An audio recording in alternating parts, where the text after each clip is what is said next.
I think we might be in a prophecy. We're not in a prophecy. How do you know? All right. We're in a stolen Toyota Corolla.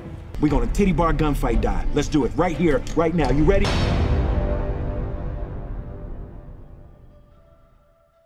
What's up, guys? Welcome back to another episode of Watching Sundays. Happy New Year. Happy New Year. It's 2018, and we're going to start this year off with a review of Bright, Netflix's very first kind of blockbuster, high-budget movie. And so what's your take on it, first of all? I have a lot of mixed feelings about it, but overall I thought it was a very entertaining movie. I think a lot of films these days have a really hard time finishing it. I would say a lot of the things about this movie in the last 20 minutes of it kind of messed it up a little. I wouldn't say messed it up a little bit for me, but there are a few things. I would say that it was just so... The story was so amazing. It was well done. It was well done. It had a great story to tell. First of all, this movie in the beginning, it gave me a lot of mixed emotions because it talked about a lot of political or social landscapes with racism, just how society has viewed people that are entitled all the way down to the lower end of society where the minorities, it touched on a lot of those kinds of things, that kind of subject matter. And so for me, I was like, the whole time watching the first 30 minutes of this movie, I was thinking about the critics, about like, who are these critics that are giving this movie such a bad review? Like, what mindset are they coming from? I'm starting to not trust Rotten Tomatoes as much these days because I feel like we're in disagreement with a lot of things. Even with films that I think are bad, they think are good. Yeah. And films that they think are bad, I think are good. It's just there's a huge disconnect with critics and how audiences are perceiving films. I appreciated a lot of what you were pointing out with the social landscape and the parallels we can draw with the contemporary society. And that was one of the points of the film that I enjoyed because it felt like I didn't have to reach too far. Yeah. Like down into the rabbit hole to see how this could all work out in today's society. And I felt like it was kind of like Underworld and Blade and a buddy cop movie, but it was so real and grounded that like I didn't feel like I needed an encyclopedia to understand the whole mythology behind everything because they did a lot of good exposition through dialogue. Yeah, and I'm glad that you pointed out Underworld and Blade because this movie has a lot of things to offer for the casual fan and the nerdy and the geek culture to kind of enjoy it or sit back and relax and enjoy it together almost. Before I saw this movie, I had Alien Nation in the back of my mind. I had never seen that, but I guess... I mean, this was like, I guess, a big show in the 80s. It definitely, hits on all those social satire, political satire about the racial lines between people. I don't want to get too deep into that because it's a pretty heavy topic, but it was a little bit of alienation in the beginning, but David Ayer, who is the mastermind behind Training Day, End of Watch, Suicide Squad, he has a masterful way to craft a narrative based on modern, gritty, contemporary and true, stays true to the lens, right, and how he portrays that story. And so I really appreciate that with the angle that he did. Now I will say, merging it with the fantasy world, and I appreciated that. I appreciated it too. So you really have to kind of sit back a little bit, unhinge yourself and not expect it to be a full-on Training Day or a full-on End of Watch type of movie because the fantastical comes in here. It's a blending of those worlds. Yeah, and part of the reason why I appreciated that is that he did such a great job of actually blending those worlds. Like when you see elves, orcs, dwarves, and all kinds of fantastical races, you kind of get into this certain mode with your mind. But as I was watching this movie and everything was unfolding, I kind of forgot, those blinds, not blinds, those lines, they kind of disappeared. and I could see all of these races in their respective sort of like social totem poles, so to speak. Right. And I forgot it was like fantasy almost. Like the effects were there, the magic was there, and all of the races were there, and I got that whole Lord of the Rings, like elves, dwarves, and orcs. But you know, it wasn't such a stretch for me to appreciate that they were in our society and they were living in our world.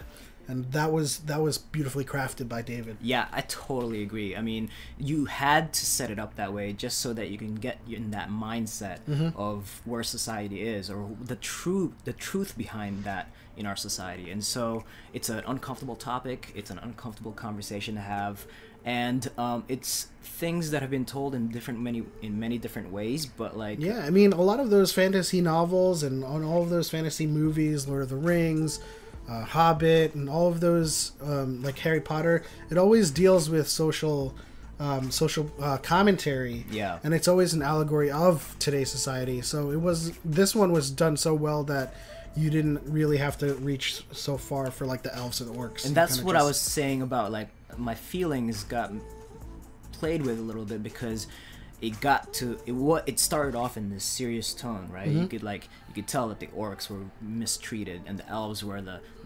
higher elevated, they run the world. Higher elevated entitled society, The socialites. And the socialites, yes. And then you bring that down all the way to the minority level of our culture, and it kind of showcased that a little bit in the beginning of the movie. And then it became a buddy cop movie, and then the sci-fi fantastical elements got brought in, and it transformed the movie in a way where it was you kind of forgot about the serious nature of those things.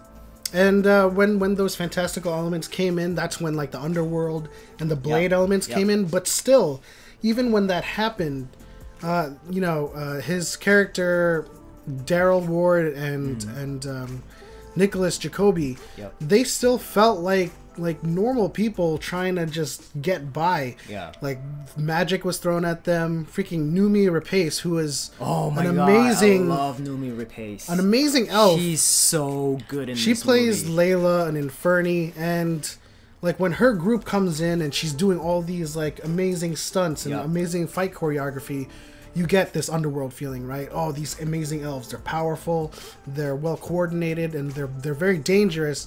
And yet we still have these two cops that were just still normal. They're just trying to do their jobs. Yeah, they get caught up in this sticky situation. There was nothing Blade about it. He didn't just like bring out like some martial arts. That's what I loved about it, because they get their asses kicked throughout this entire movie. And not one bit, like I was really like worried at the end that something like amazing was gonna happen, that these were like these were legendary characters caught in a prophecy, and they themselves were the prophecy, and something stupid was gonna happen, but they kept it real. Yeah, it did end up like that in the end. They were in a prophecy, so to speak, and Daryl Ward ended up being a bright.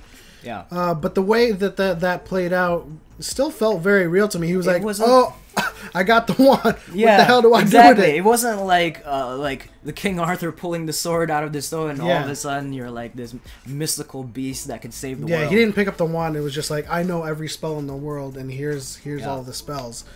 And I thought that played out really well. Just in general, I thought it was a great movie.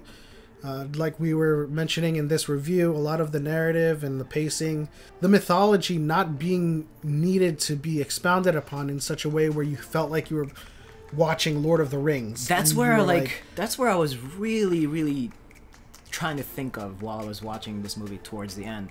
The mythology of it must be so interesting to know about. And I'm sure we can find that out somewhere in the interwebs. Well, but for sure. It was just like something that I would love to explore more, and I don't know if they're setting it up for another movie, but it's something that I'd be interested in. My final take on this, I really hope that turns into a series, because at the end of the day, a lot of the things that they touched upon and a lot of the races, mythology, 2,000 years ago, they had the Dark Lord, and then the orcs united the 9 armies. That's very Lord of the Rings. Yeah, and so like it would benefit so much if they set it up to be a series where we had 12 episodes or 20 episodes in a season to dive into to maybe the prequel of this movie. Yeah. But again, watching this movie, it stands on its own. It does. You don't need that mythology. You don't need to be like, oh, I read the 6 books on this. Yeah. You know. So going back on the critics side of this thing. Yeah. Just don't listen to them. You know, I think this movie was really well told, really well done in terms of the pacing. You could really enjoy it, sit back, and just get caught up in its elements. Yes, it has some gritty and hard conversations in the beginning, but you kind of get lost in the narrative because of the fantastical elements. And these fantastical elements, I just want to know more about it. I want to know more about the fantastical elements, like even if it's getting closer to the Lord of the Rings kind of mythology of things. I want to know more about the Inferni, definitely. Noomi Rapace and her more about gang. the elves. Yeah, her gang of elves. They were just so badass in this movie that I was kind of a little bit disappointed that we didn't get to see more of it. Like, I didn't find out more about her character because there was some revelations in the end, and I don't know if we want to spoil it. Maybe we do, but there is definitely more backstory between the elves and the orcs and this prophecy. And that's where the series and the prequel nature comes. That'd be so into awesome play. if that happens. Just a sidebar, I think Noomi Rapace would make a great Mystique for X-Men. Get rid of Jennifer Lawrence, please. I would totally agree with that. I mean, she is absolutely beautiful in this movie. Yeah. Maybe because she has elven makeup, and I just feel like I think she matches, like her facial structure matches. Anytime we see elves on display, they're like the most beautiful race in the world, but you gotta keep up that mythology, man. I mean, you can't have like Peter Griffin elves. Yeah, I don't think I've ever seen elves portrayed that way, but she's beautiful and deadly at the same time. Yeah, and that's Mystique. So, great job to Noomi Rapace. Great job to Will Smith and Joel Edgerton were a great pair in this movie. I mean, this was the second time you were watching this, but I was laughing. I laughed the first time too. Yeah. The second time I had known that was coming, but they were still very humorous. It has classic Will Smith dialogue in the entire movie, and so if you know what Will Smith delivers in each of his films, he kind of delivers that snarky. Show me your face where you just shut the up and not say anything. Yeah, so it was really well done. Like, I thought it was an amazing movie. What would you give it in a scale of 5? On a scale of 5 being the greatest. I mean, let's bring out the bright meter here. Is this the bright meter or our watching Sundays meter? From a scale of 1 to 5, what would you give this movie? I'd give it a solid 4.5. 4.5. Yeah. I Yeah. would give it a 4 out of 5 as well. I think you can enjoy this very easily. Yeah. Grab a bag of popcorn, chips, and just really enjoy it. Don't get too critical about it. Yeah, and the 0.5, goes back to what you were saying about the ending. I think it was a little bit dragged on. It was funny. Okay, the ending was kind of funny with Jacoby. Yeah. Kind of dragging on about his speech, but I think that went on a little bit too long, and it could have kind of compartmentalized that a little bit better. But yeah. I mean, overall, the ending was a little bit drawn out, and that made it suffer a little bit. But overall, the movie was, definitely a solid 4 out of 5, and a great movie. Yeah, I guess if you're watching this review, you've already seen it, and if you liked it, then you would agree with us. And if you hated it, maybe you read too many of the critics' reviews. One final thought: just stop with the Rotten Tomatoes. This whole percentage thing and the scores. Just watch it. If you want to see a movie, watch it and judge it by the merits that you bring to the table and not necessarily what others are saying. I think what last year proved, what 2017 proved, is that a lot of critics and a lot of audiences disagree about a lot of things. We're all pretty much divided on that front. Yeah. I mean, I don't even think I listen or read critics' reviews anymore about a movie. Like, I like to find out about what friends are saying. I like to see what YouTubers are saying about it, and then I will decide whether I liked it or not. I would never really. I don't even go to Rotten Tomatoes to look at the critics' reviews. I actually look at to see what the fans are saying. Yeah, you know what? That's a good policy. Just if you want to see it, see it. If you don't want to see it, don't see it. But don't let a critic's review or any other review decide for you. Yep. If you're gonna see a movie. Yeah, you get into the office the next day and a friend or a coworker is talking about it.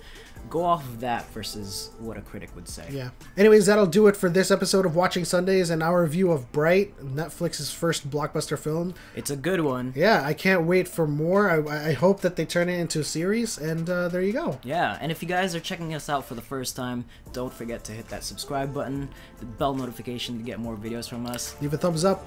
And once again, Watching Sundays. See you next week.